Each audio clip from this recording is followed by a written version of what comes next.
Olha, nós voltamos e nós falávamos no primeiro bloco que nessa primeira epístola, João impõe aqui já bem no comecinho de seu tratado, algumas condições para que a gente viva o amor, né? Ele estabelece, então, a primeira condição, romper com o pecado, a segunda que nós estamos discutindo agora, que nós acabamos de discutir, que é observar o mandamento do amor, o mandamento da caridade, e agora a terceira condição que eu vou ler para vocês podem abrir, quem chegou agora, nós estamos estudando a primeira carta de São João, no capítulo 2, a partir do versículo 12 até o 17, nós vamos fazer a leitura. Eu vos escrevo, filhinhos, porque vossos pecados foram perdoados por meio do meu nome, por meio do seu nome. Eu vos escrevo, pais, porque conheceis aqueles que é desde o princípio. Eu vos escrevo, jovens, porque vencestes o maligno. Eu vos escrevi, filhinhos, porque conheceis o Pai. Eu vos escrevi, pais, porque conheceis aquele que é desde o princípio. Eu vos escrevi, jovens, porque sois fortes, porque a palavra de Deus permanece em vós. E porque vencestes o maligno. Não ameis o mundo, nem o que há no mundo. Se alguém ama o mundo, não está nele o amor do Pai. Porque tudo o que há no mundo, a concupiscência da carne, a concupiscência dos olhos e o orgulho da riqueza, não vem do Pai, mas do mundo. Ora, o mundo passa com a sua concupiscência, mas o que faz a vontade de Deus permanece eternamente. Uma coisa muito bonita, que eu gosto em João, é filhinhos. Esse jeito carinhoso de ser, né? Olha, mostra um coordenador de uma comunidade que está preocupado com a vivência do amor na comunidade. E considera todos frágeis, pequenininhos, que não entenderam muito bem ainda, porque ele fala assim, eu vos escrevo filhinhos. E eu fico lembrando aqui, quando Deus dá as leis para Moisés andando no deserto, ele começa os 10 mandamentos, o Êxodo 20, ele fala assim, eu sou o Senhor teu Deus. Você está lembrado? Você era escravo do faraó, eu tirei você de... Faz uma memória. Por isso vai dar lâmpadas para iluminar o caminho, que são os mandamentos.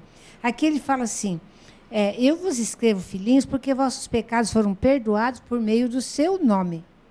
Aí, eu vos escrevo pais, eu vos escrevo filhinhos, vos escrevo jovens, né? E vai dando muito bonito o jeito dele lidar e vai alertando, fazendo memória. Aqui ele já relembra para nós aquela primeira condição. Sim. A primeira condição para manter-se na comunidade de maneira fiel é abandonar o pecado. Não no sentido de acomodar, que Deus já nos perdoou e está tudo bem, mas é um esforço contínuo de, a cada momento, romper com esse pecado. Mas, principalmente, reconhecer que o pecado não é maior do que a graça que existiu. Então, por isso que ele até trata nesse termo de filhinhos, no sentido de cativar esse povo a reconhecer um amor tão grande de um Deus que foi capaz de nos perdoar de maneira aí, integral. Uma segunda questão que eu acho que é importante logo nesse início é quando ele utiliza 3 idades aí. Isso. Pais, jovens, filhinhos. Esses filhinhos aqui que aparece é diferente daquele vocativo lá do 12. No começo. Quando ele fala, eu vos escrevo filhinhos, ele está tratando aí a todos dessa maneira carinhosa. Agora vai individualmente. Isso, agora ele chama pais, jovens, filhinhos. Aqui João não está tratando tanto da questão da idade cronológica, mas da idade do amadurecimento da no amor. maturidade na comunidade, no amor. Exatamente. É como cada pessoa vive agora de maneira cristã. Uns jamais maduros, que são os pais. Por isso que ele fala, vocês já conhecem as coisas desde o princípio. Então, vocês já estão há mais tempo, vocês já têm condições de orientar, de permanecer mais firmes aí nessa fé e nessa maturidade. O segundo grupo são os jovens. Aqueles que estão no caminho. Estão trilhando aí, estão nesse esforço. Então, no esforço grande, porque já venceram, ele fala que O maligno. o mal que tem na Isso. comunidade. Mas, como todo jovem, tem que tomar cuidado, porque é uma idade não cronológica, mas é uma idade da maturidade, de transição. Tem que tomar cuidado, porque venceu esse maligno, mas ele está por aí. Então, tem que tomar esse devido cuidado. E ele fala, eu vos escrevi filhinhos, porque conheceis o Pai. Quer dizer, vocês que estão começando essa caminhada cristã, conhecem o Pai, mas precisam tomar esse cuidado, porque vocês estão começando essa vida cristã. São crianças ainda. Então, esse terceiro termo poderia muito bem ser substituído por crianças. Pais, jovens, crianças, na maturidade cristã, dentro então, da comunidade. Nós vamos perceber que vão ter pais que são pais com 20 anos, com 90 anos, são pais que não tiveram filhos ainda, mas que já estão maduros na fé o suficiente para aconchegar os outros da comunidade, para orientar, para acolher os outros da comunidade. E filhinhos, aqueles que podem ter filhinhos até de 90 anos, né? Que estão começando agora a aderir ao o cristianismo, a mentalidade e a mensagem de Jesus. Seria bem assim, né? E porque, quando ele fala ali depois, na metade do 14, ele fala, eu vos escrevi jovens porque sois fortes. Porque a palavra de Deus permanece em vós e porque venceste o maligno. Então, esses poucos versículos que a gente leu, na realidade, ele quer fazer uma memória. Acreditar que Jesus é Filho de Deus, que nós recebemos o perdão dos pecados, que nós estamos em comunhão da vida com o Pai e com o Filho. Faz uma memória.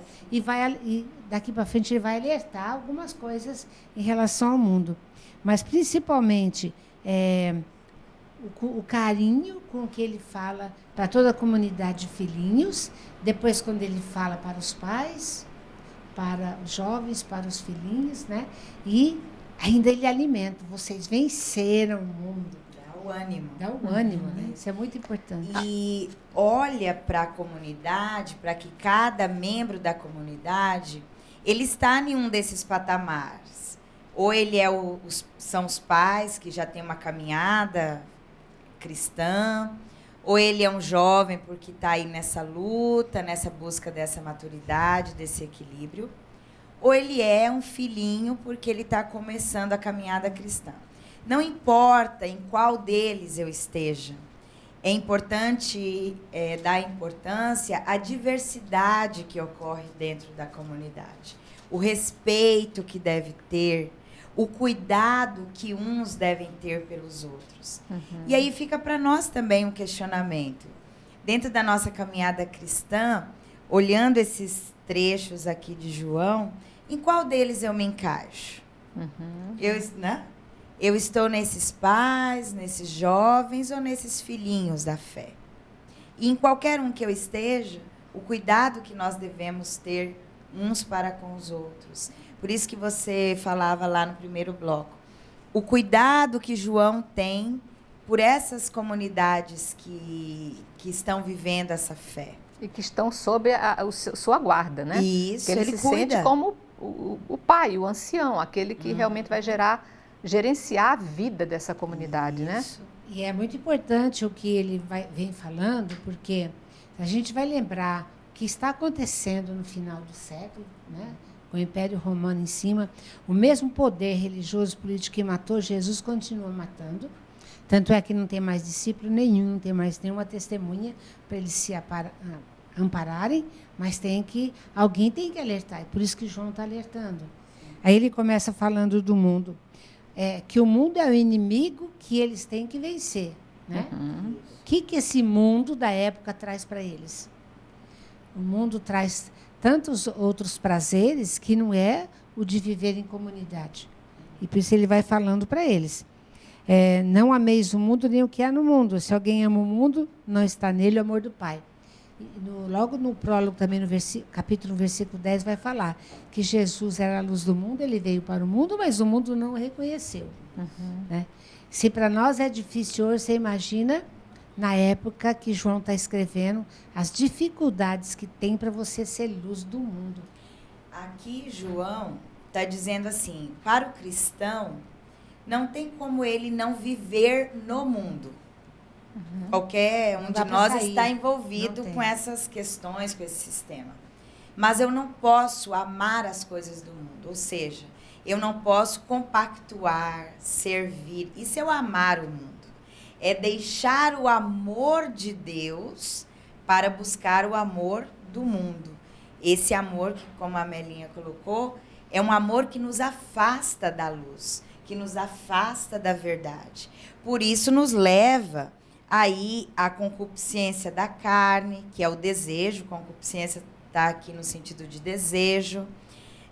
Dos olhos, que é a ganância, do querer sempre mais, da ambição. Das riquezas, o orgulho da riqueza. E tudo isso não vem de Deus, mas é do mundo. Se é do mundo, vai passar, não vai permanecer. Porque o que permanece são as coisas de Deus. Então, ele dá um recado bem claro. De que lado que a gente está aí? E ele está lembrando aqui, a gente lembra a carta de Paulo aos Coríntios, né? Que você pode ter tudo, mas se não tiver o amor, a Bíblia traz caridade. E de repente me veio uma figuração assim. Às vezes, quando a gente está conversando, às vezes me vem uns desenhinhos na cabeça, sabe? E esse desenho que veio agora é assim, embora sejamos no mundo, quer dizer, nascemos no mundo, temos raízes no mundo, fomos gerados no mundo, mas nós temos que lançar galhos e folhas para o céu, é em direção ao céu que temos que seguir. Porque tem plantas que elas nascem do chão e continuam rastejando, né? Continuam jogando raízes no chão, elas não se desapegam do chão, mas tem outras sequoias, né? Aquelas que vão em direção longe, muito longe, jogando galhos cada vez mais para o céu. Então, eu acho que essa proposta que nós fazemos. Não podemos esquecer que as nossas raízes são terrestres, né? Nós temos vínculos humanos, mas a nossa chamada, a nossa proposta é o céu. Então, isso aí que a gente tem que ir buscando cada vez mais vencer e se superar. E aqui, quando ele fala que nós temos a concupiscência dos olhos, da carne, é natural, porque tudo é humano. E vivemos, nós nascemos numa época em que tudo isso, que era o apelo da carne, era tudo muito natural. Né? Isso é a tendência. É a tendência. Mas não deve ser o que nós vamos buscar. Não deve ser a vivência. A vivência. Porque embora também, a tendência seja essa. Porque também a gente não pode esquecer que o céu teria que ser aqui. O paraíso é aqui. Exatamente. Todo mundo vivendo em harmonia, em fraternidade. Temos um modelo do que é viver esse céu aqui, que é quando Deus coloca o povo na terra e vão viver uma fraternidade fantástica. Tudo partilhado, não há nada diferente. Quando Jesus ressuscita, as primeiras comunidades cristãs, os apóstolos, todo mundo, tentam viver de novo. Lembra? Não havia necessidades entre eles, vendia o que tinha, colocava aos pés, né? É um amor e diziam, vejam como se amam. Então, eu estou nesse mundo, não tem como sair daqui. Jesus também viveu nesse mundo. Eu não posso concordar com o que o mundo, quer dizer, as autoridades, algumas pessoas querem que eu pense que elas pensem. Eu tenho que entender o projeto de Deus, viver esse projeto, ser luz no mundo, ser sal na terra, né? Mesmo que as raízes estão lançadas na terra, como você fala, mas levar as pessoas a conhecer esse Deus, dando testemunho pela palavra, pelo jeito de ser, né? Que seu sim seja sim, que o não seja não. Não adianta a gente falar assim, o reino de Deus não é desse mundo. Que mundo? Que João fala que o mundo tem tudo isso. A gente está no mundo, mas a gente tem que ser diferente, de fazer a diferença nesse mundo. Então, essa carta de São João, essa epístola de São João, na realidade, vai nos fazer uma proposta para que a gente faça uma avaliação pessoal bem intensa, né? Olhe para dentro da gente. Será que eu ainda tenho rancor, ranço, ódio, raiva por algumas propostas do dia a dia que não me satisfizeram plenamente? Não me aceitaram totalmente, ou então não concordaram comigo do jeito que eu queria? Aquele que se opôs a mim suscitou em mim muita raiva, muito ódio, muito... Então, talvez seja o momento de fazer uma revisão, que talvez eu precise virar mais os olhos para a luz, né? Para que essa luz jogue mais claridade sobre esse mundo que eu vivo e eu posso superar, suplantar isso que João está propondo. Se você tem ódio em seu coração, você não tem a Deus. Ou então Deus entrou tão pouco, de forma tão tímida e tão pequena, que ele ficou amassado, espremido, abafado dentro de você, né?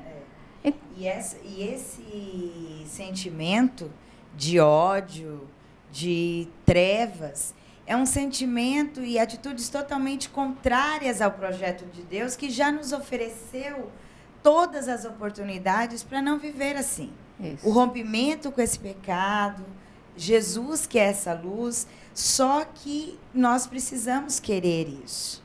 Porque nós vamos poder viver na luz ou nas trevas. Fazer uma força, né, Maíla? Tem que ter esforço. Tem que ter esforço. Tem que ter esforço. Por isso que ele fala, nós não vivemos no mundo, nós não nascemos nesse mundo para amar esse mundo, mas é opção nossa estar nele, mas fazer a diferença em estar nele. Ser sinal desse Cristo no mundo.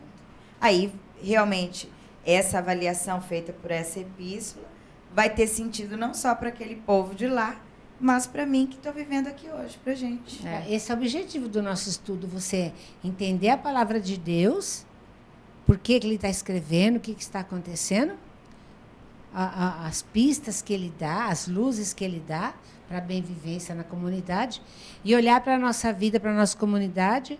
A gente já percebemos que as preocupações são as mesmas, as trevas são as mesmas, em épocas diferentes. E como você, pode ser luz nesse mundo.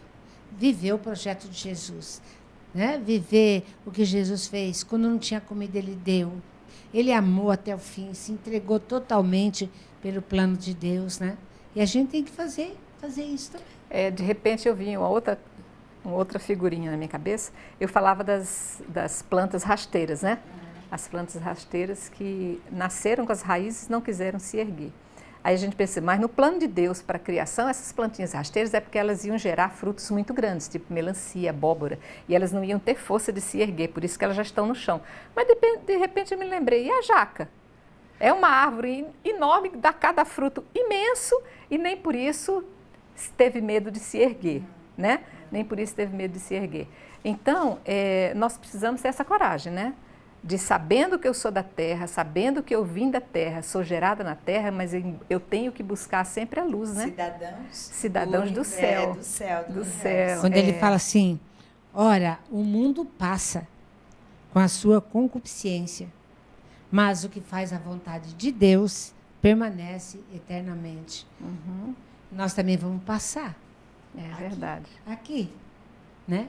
Mas se nossos filhos, nossos filhinhos, nossos jovens tiverem como luz aquilo que a gente ajudou a entender, aí tá bom. Isso vai permanecer. Muito bem, queridos. Eu quero agradecer a vocês mais uma vez, essa disponibilidade de estar aqui, né? Dando luz sobre a palavra, orientando, explicando. Agradecer a você que se dispôs a não perder, mas enriquecer esse seu momento que passa também por a gente, com um aprendizado novo, com uma reflexão nova, com uma proposta nova de vida. Eu conto com você no nosso próximo programa, estaremos todos juntos, mergulhando cada vez mais para que a gente consiga fazer essa beleza que é a proposta de ir até o fundo, mas para descobrir mundos novos e diferentes, que é a proposta que o Senhor nos faz. Fique com Deus, uma feliz semana e até o próximo programa Páginas da Bíblia.